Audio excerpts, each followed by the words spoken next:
What is this you say? Well, this is a green tree python. This is how they wrap up. They're crazy little creatures. Look at that. It's like a little, like, Cinnabon, but it's a reptilian bond. I don't know.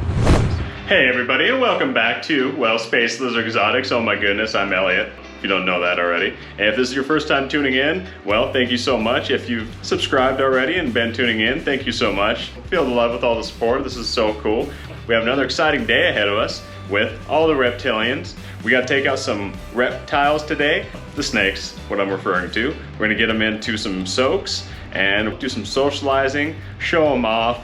And also too, just want to let you know, if you haven't hit the like and subscribe buttons on the rest of the videos, check them out. If you like them. And if you want to subscribe, definitely hit that subscribe button. It helps me out so much. Oh my goodness. Well, thank you so much. We got some things to get to, so well, let's get cracking. Hey everybody, it's Elliot with Space Lizard Exotics. I am just showing off my beautiful girl Hella. She is my Aru green tree python. She is an absolute gem. Look at all that blue on her underbelly. Oh my goodness. So that's actually one of the main distinctions between her and the Sorong actually. Though they are both green tree pythons, they have quite different colors on them and patterns. It's like a just unique painting. One of the biggest characteristics on both of them is their dorsal patterns going down. Arus have, well, they do have the white specks kind of going down. Sometimes they're gray as well, but most of the time they're going to be white with more of, blue patterns as well going down their dorsal and on the side of them. And if you have one like my beautiful gem, you actually have all those blue scales on their underbelly. And that is what I honestly try to seek after in my green trees, when especially Aru types. If I see that blue, I'm a sucker for it. So, oh my goodness, they're just so gorgeous and so amazing. They also have more of a blunt kind of tail, in a sense, rather than more of a pointed tail like the Sorongs do. And the pointiest tails are actually the Bioactives. But Arus and Sorongs are actually definitely my top two favorite, just of how they look, their mannerisms, and they're just super cool. They're super cool to handle. Now, captive breds are going to be a lot, easier to handle than wild caughts. Typically, there are some, variations and some, exceptions to that as well. Like anything, sometimes, you just luck out and you get a wonderful wild caught snake that's chill and you've been able to socialize them very well. Other times they seem to be a little bit more nippy, which is expected, but try to always, in my personal opinion, go to a personal, like, very well sought out breeder when you try to get any green tree pythons, or somebody, of a reputable pet store that knows some very good breeders that are going to provide you with a very good, healthy snake. But other than that, I just want to show this beautiful girl off. Oh my goodness. We're gonna get her back in her terrarium, and I gotta actually go put some springtails in there and some dairy cows. Those are the bugs that we put in the bioactive culture setups. That way they eat all the poop and the shed and all that fun stuff, and it just creates a great, cool ecosystem. So how fun. I gotta do that with the gecko, and I'm gonna do that with the Sorong as well. That we all have some bioactive setups. It's, the humidity stays better, and we're just happy and happy-go-lucky, aren't we? So I'm gonna put her back, and we gotta, do a little bit more shenanigans. Oh my goodness. So we gotta take out the Sorong and do some other things, okay? All right. Hey everybody, I'm back again. It's Elliot here with Space Lizard Exotics with my beautiful Sorong green tree python. I just have to show her off. She just shed. She's super proud.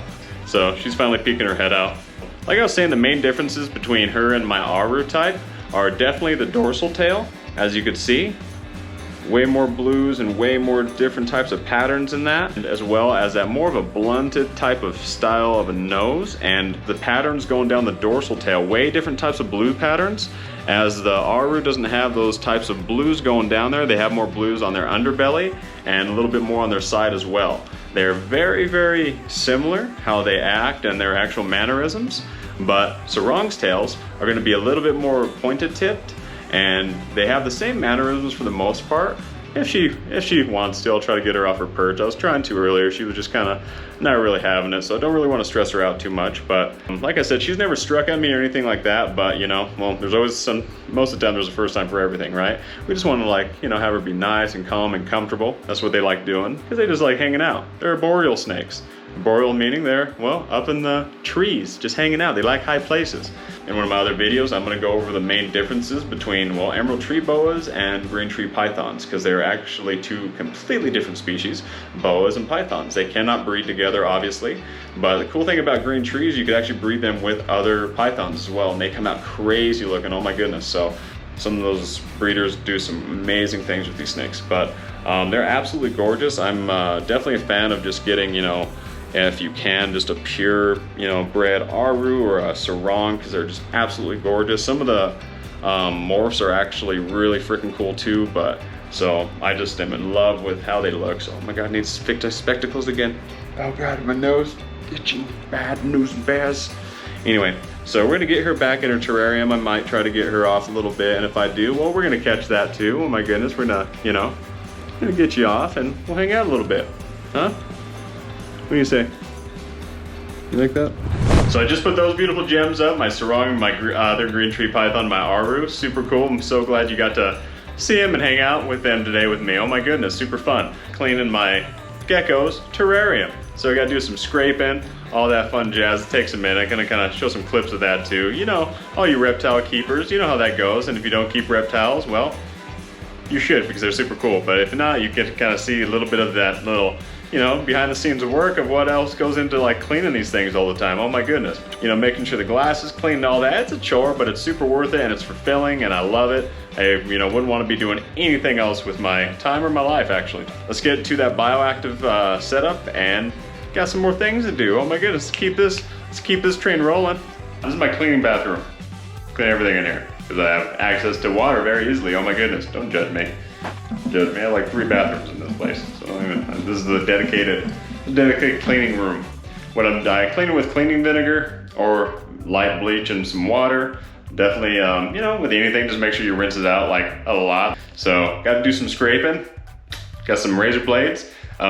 This is actually some of the best things to get hard water stains off your glass. White cleaning vinegar and a razor blade does absolute wonders. Oh my goodness. And then you just wipe it off, rinse it, and we're gonna throw some Hydroton in there and get a little bioactive set up. And I still gotta go get those springtails and, you know, wonderful little bugs to put in there. They're called dairy cows. How cool is that? Not even a cow. Anyway, I gotta get cleaning. Well, stop bugging me.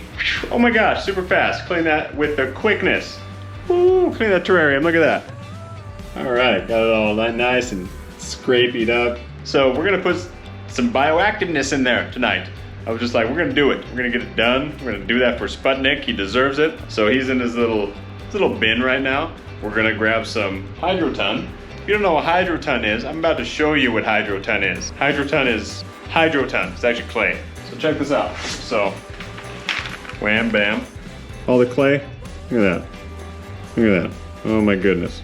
Just FYI, if you've never dealt with this stuff before, get a 5-gallon bucket, drill as many holes as you can on the bottom of that. Pour the Hydroton in there, it's super dusty, rinse it off. Definitely clean it. I know some of the bags say that, some of them don't, but it is messy, it is nasty, so wash them, clean them before you put them in your terrarium. You're gonna save yourself a lot of heartache and a lot of headache. A lot of cleaning, which is heartache and headache. So minimize that. It's gonna take a little bit of prep time, but you got this. I believe in you. Like I believe in me, clean the Hydroton. I do every time. Believe in you, trust me. And then got this wonderful, wonderful stuff right here. So you can buy this at any type of Lowe's or Home Depot. It's basically just like tarps for the weeds, okay? You just, you know, buy this. It's fairly inexpensive. We got all that, so we're gonna get that rock and rolling. We got some Reptisoil, all that fun stuff. We're gonna do some little mixes. And well, we're gonna have a wonderful time, as always. Let's get cracking. So the purpose for Hydroton is, well, it creates a perfect surface area for beneficial bacteria to, you know, populate and do its thing. Oh my goodness. It actually is perfect and excellent for drainage as well, inside any type of bioactive setup. Where you could put plants, you could put all springtails, you could put your dairy cows in there, you could put, you know, live plants, and they'll thrive and live, and you'll have an amazing, beautiful bioactive setup. It's super cool, and it actually looks pretty rad too. So if you haven't done it yet, start get cracking. Oh my gosh, we have some more stuff to do. Oh my goodness, Sputnik is waiting. All right, so what I'm doing now, I'm about to put the Hydroton on the bottom. So you want to put a pretty good amount here. I'm just using my hands, of course, to put it in there right now, but gonna show you about how much to put in. And, you know, of course, you know, your terrarium size and how much you put in does vary. I'm just gonna kind of show you how much I put in mine personally in this size. And, well, let's get doing it. Oh my God, it's gonna take a minute, but we're gonna do this. Got this.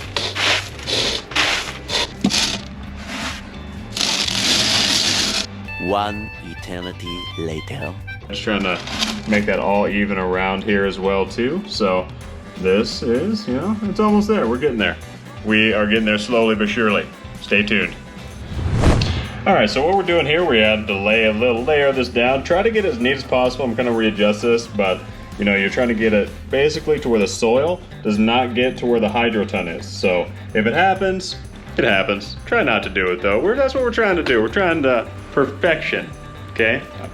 We're gonna try our best. So see how it turns out. Gotta get some Reptisoil and get to cracking. Oh my goodness, Sputnik is awaiting. Oh my goodness, the Bioactive setup is pretty darn cool. Oh my goodness, live plants. It's alive. I promise it's alive. So I did put the Hydroton a little bit higher than what I normally do. Usually it goes about right in the middle there. I made a little whoopsie, no big deal.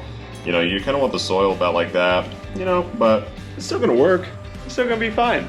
No problem. That's what's cool about this. You can always change out Bioactive. Just save the soil. It all has all the, you know, beneficials in it. And you just save the soil, you redo your thing, and do the scrapey scrape like we were doing in the last video. And well, we have a beautiful Bioactive setup. Oh my goodness. I wish these were real flowers. That'd be dope. But these are real. These are real plants. But I don't know if you can see Gremlin back there. You can see his tail. Kinda. He's hiding. We actually have some more Bioactive setups to do. And we're gonna get going probably on the next videos on that. Oh my goodness. I'm gonna do that with my other emerald tree boa, as well as my Sorong green tree python. Super cool, because they deserve it. And I gotta actually clean out my water monitor's tank either today or mañanas, or anyway, we gotta get cracking. And well, as always, everybody, thank you so much for tuning in to Space Lizards Exotics. If you haven't already, definitely hit that like and subscribe button. It means the world to me. Oh my goodness. And the reptiles are digging it too, as they get to, you know, be on the camera, and the caimans get to be on the caiman cam. But well, everybody, ta-da, and have a wonderful, wonderful rest of your day or evening, wherever you're at in this glorious world. Oh my goodness. Well, thank you so much.